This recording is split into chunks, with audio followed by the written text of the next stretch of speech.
He 5'4", so he really wears tall shoes. He probably made boom boom with Penelope Cruz. Oh yeah, you know it. Because he's a stud. Because he's a stud. He's Tom Cruise. An officer finds himself having to live the same day over and over during a world war with an alien race. Tom Cruise and Emily Blunt star in Edge of Tomorrow, directed by Doug Liman. Story, Bill, what'd you think? Well, I thought it was a good, solid sci-fi premise that doesn't waste much time getting to its central core idea. True. The film really is at its best in the middle section when the Cruise character is living each day and then dying in a unique way. It's kind of like a Groundhog Day meets Saving Private Ryan, if you were to say. Nice correlation. Listen, after that extremely interesting and exciting premise and solid midsection, I felt the film's ending really came up lame. It really disappointed me. Also, a really annoying part for me was I felt the story really in the beginning, they could have shown us more as to why the humans were fighting the aliens. Why were they fighting them? And who the f*** were the aliens? Why were they there? What were their goals? And why were we fighting them? I gotta disagree with you, Bill. I mean, there's a whole scene dedicated to why the aliens were there when Tom Cruise is in the pub and everyone there is kind of speculating as to why all this destruction is happening.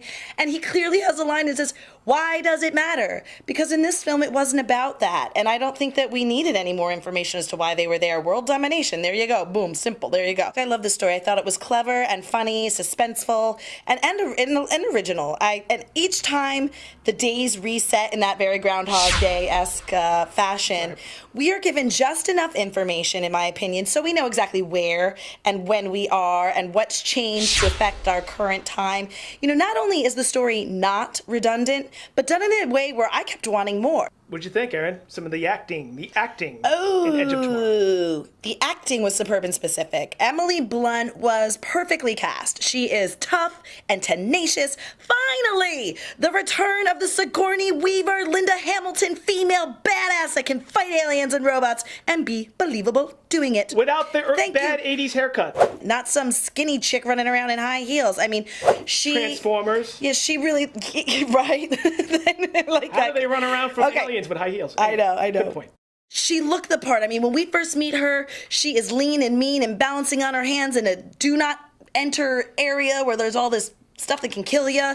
I mean, she brought the angel of Varel to life, and kudos to you, Emily Blunt. Loved you. And Tom Cruise is at his best by giving us a character journey that I really haven't seen in an action film for quite some time. No, listen, I think you were right there. Specific type of acting. It's very good. Tom Cruise and Emily Blunt are great. And you know what I really liked about Tom Cruise in this role? What? He's very subtle. He does go through this kind of character arc, but it's shown, like you said, through his actions. Not so much in these preachy moments like, I must be a better warrior. Right. Or I must give a shit. You get to see it. I want to care more. He doesn't have to say it. He really shows it. And this is some of his better subtle action acting, if not some of his better subtle work in general. He's very good. Now for Emily Blunt, hells yeah. She's oh God, awesome here we go.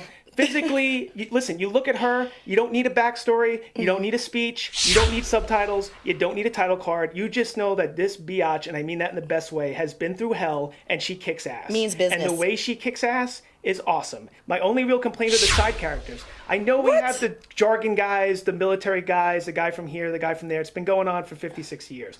But these guys really weren't memorable. Outside of the very funny and very underused, in my opinion, Bill Paxton. He was terrific great and funny. These guys really didn't leave a lasting impression. So at the end, when they're all hanging with Tom Cruise and Emily Blunt going, we will die for you. I'm like, you know what? Die. Doug Liman directed Edge of Tomorrow. What did you think, Bill?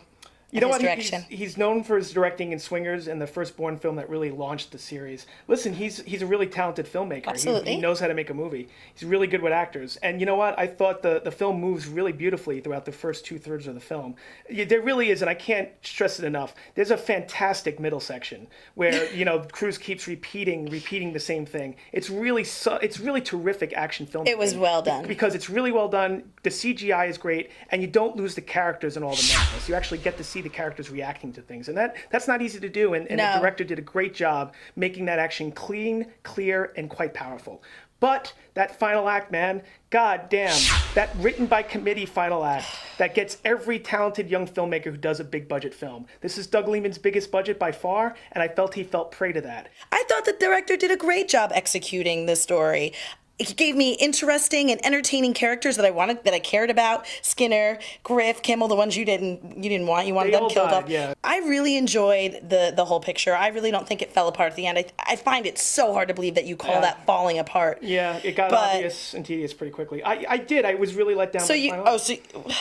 Yeah, you were let down by the final act because it had a happy ending. That's pretty much it. No, I knew they were. Listen, in a time travel film or whatever, and when everything repeats itself, guess what? Everyone lives at the end. It's Kind been of. happening for a while. So I wasn't. But it wasn't a cheeseball ending, and I mean, it was fine. It really, I can't believe something as subtle as that took you out of the whole film. There's nothing subtle about an action sequence that takes 20 minutes and goes on forever.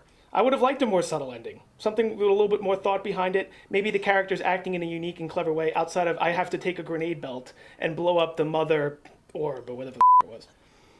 Seen it. The Erin element. The Erin element is pretty much the combination of all the things that I've already mentioned, but this film brings me back to a wonderful little blockbuster I loved called Iron Man 3, where the film just hits all the notes. I mean, you have action, suspense, a little bit of fear, great chemistry between the leads. You know, it's just an entertaining, fun ride that you invest in and enjoy. And it was funny. This type of complete package is what I want to see more of this summer. Pay for it. The Bill Factor! Yeah, the Bill Factor. Listen, this is a tough one for me. Once again, I enjoyed the Groundhog Day Saving Private Ryan concept. It was terrific. I enjoyed the opening 2/3 of this film. It really moved along nicely. I really, really enjoyed the chemistry between Cruise and Blunt. I thought they were fantastically matched. Very good. Good subtle work. The film held me for a long time.